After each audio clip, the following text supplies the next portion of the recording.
स्नानजात्रा पूर्व श्रीमंदिर रत्नभंडार मरामती काम सारे चेष्टा मरामती चूड़ांत स्थिति को आसिलानी आईन मंत्री पृथ्वीराज हरिचंद महाप्रभु नीतिकांति व्याघात नक मरामती काम चली दिन में 1.5 घंटा 2 घंटा मरामती काम होएसआई को कौन प्रकार व्यस्त जेहेतु एएसआई को समय कम दि जाए तेणु काम विलंबित होता सूचना देते मंत्री रत्नभंडार मरामती न होते भुशुड़ी पड़ता रत्नभंडार को संपूर्ण रूपे 100 ରୁ 200 वर्ष सठिक ढंग रहिला परि मरामती उपरे गुरुत्व दिया जाउछि बोली मंत्री पृथ्वीराज कहछन्ति। आमे चेष्टा करूछु यथा संभव से कथा सारिया पय प्रायतः काम बहुत चूड़ांत स्थिति को आसिलानी आमे भाबुची से कथा सरी जिबार बहुत संभावना अछि। नीतिकांति को कौन जगह डिस्टर्ब हो बोली आमे चाहुनु नीतिकांति सहित एक कथाटी होउछि तेणुक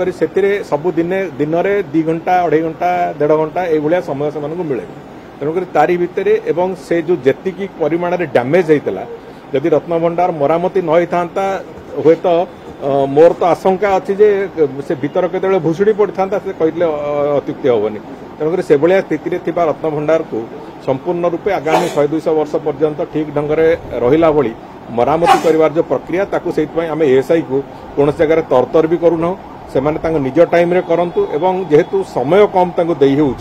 से दृष्टि एक कथा विलंबित होती ना एत बेलू सब कम सरंताणी तेणुक आम मु भावुची स्नान यात्रा पूर्व एक सारे आम भी यथा संभव चेष्टा करुचु एवं भगवान नथिबा अवस्था गणति मणतिर प्रक्रिया आम अंतत कला भलिया एक स्थिति को जीवु बोली मु आशा रखुची देखा रत्नभंडार मरामती कार्य सरिबा पर्यंत आम अपेक्षा।